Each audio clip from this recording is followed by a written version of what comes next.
Jean-Louis, la Formule 1 fête en Chine ce week-end le 1000e Grand Prix de l'histoire. Mais cette comptabilité, tous les internautes, en tout cas tous les fans n'y adhèrent pas. Pour quelle raison? Eh bien, ils ont raison de ne pas y adhérer. Alors, pour plusieurs raisons. Tout d'abord, 1000 Grands Prix, c'est faux. Parce que dans les 1000 courses qui ont compté pour le championnat du monde, il y a 11 fois les 500 miles d'Indianapolis, dans les années 50-60. Ça, c'est la première des choses. Deuxièmement, 1000 Grands Prix de F1, c'est encore plus faux, parce que en 1952 et 1953, les deux titres mondiaux d'Alberto Ascari, c'était en Formule 2. Donc, d'ailleurs, très justement, Ferrari dit « Nous avons participé à 870 Grands Prix de Formule 1, 4 de manqués, car au total, il y en a 874. » Donc, très intelligemment, d'ailleurs, FOM, Formula One Management, a comptabilisé les 1000 courses comptant pour le championnat du monde. Il n'y a pas de F1, il n'y a pas de Grand Prix, etc. Merci pour cette explication. Dans un documentaire qui va être diffusé durant le week-end de la course, Canal+ revient sur les 10 grands prix les plus marquants de l'histoire à travers des témoignages de personnalités, de pilotes, de vous d'ailleurs. Et j'en viens à vous poser cette question. Quelles sont pour vous les courses qui ont été les plus marquantes? Alors, il y en a beaucoup, évidemment, mais si vous comptez dans les centièmes, comme le fait Sport Reporter, avec Étienne Pidou et Thomas Sénécal, le patron des sports mécaniques, ils ont compté 100, 200, 300, 400.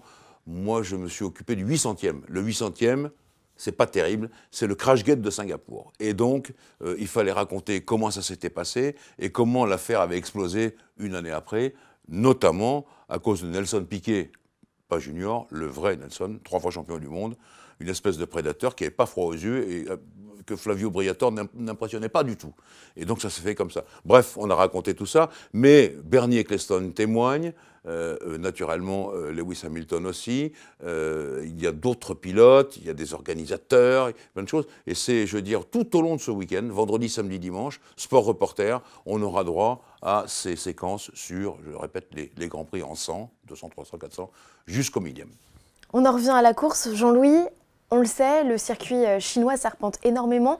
Il y a une ligne droite qui fait partie des plus longues de la saison, l'une des 3 plus longues de la saison. Le châssis et l'aéro, c'est le 2 points impératifs que vont devoir surveiller les équipes? Tout à fait, vous avez raison de le souligner, Géraldine. Alors, la ligne droite, elle a longtemps été la plus longue. Hein. Maintenant, il y a Bakou, mais c'est quand même 1 km 200.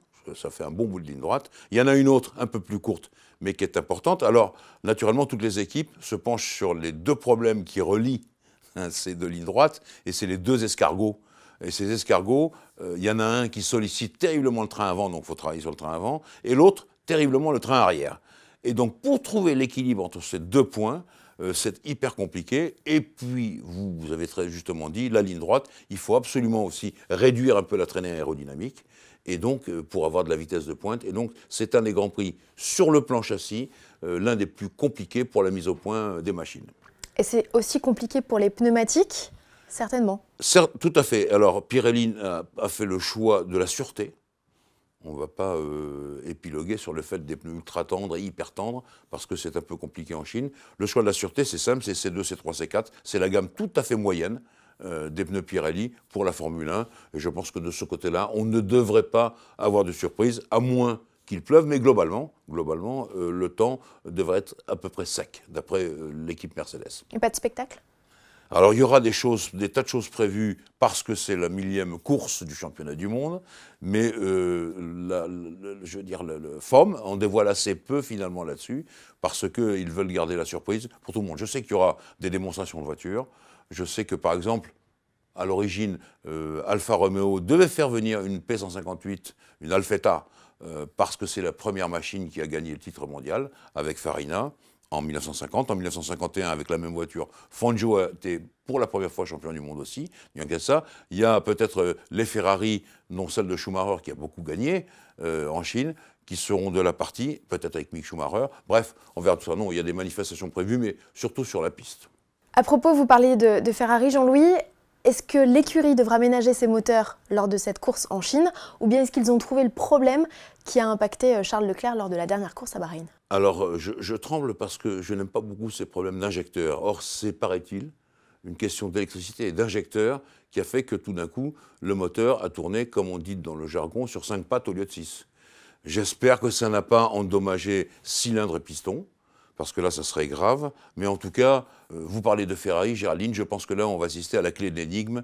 Est-ce que dans les lignes droites, les Ferrari sont un peu plus rapides que les Mercedes? Là est la question. Est-ce que les Ferrari vont montrer le tempo qu'elles ont pu montrer à Bahreïn, même si elles n'ont pas gagné? Le tempo qu'elles avaient montré, par exemple, à Barcelone aux essais préliminaires, les essais hivernaux, on va voir. Mais attention, Mercedes, c'est quand même des clients en Chine, et je ne vais pas négliger Red Bull. Car là, on va voir si le moteur Honda en a vraiment dans les tripes ou pas.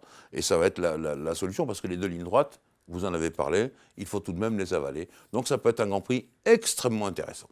Vous parlez de Ferrari, Jean-Louis, mais souvent nos internautes nous le disent, nous ne parlons pas assez d'Alfa Romeo. Donc je vous pose la question, et les Alfa Romeo alors? Eh bien écoutez, je pense qu'au niveau aéro, ça devrait avoir beaucoup évolué. Nos internautes, je sais pourquoi ils nous parlent de ça, parce qu'il y a Kimi Räikkönen qui est là derrière. Et bien sûr, alors on dit « Ah mais Jean-Louis, on n'a pas un mot sur Kimi ». Non si, on en parle beaucoup, on y pense beaucoup. Et là, le moteur Ferrari, je reviens à en parler, je pense qu'il pulse vraiment et qu'on peut avoir aussi une Alfa Romeo bien placée dans les points. Donc on va vérifier ça de très près.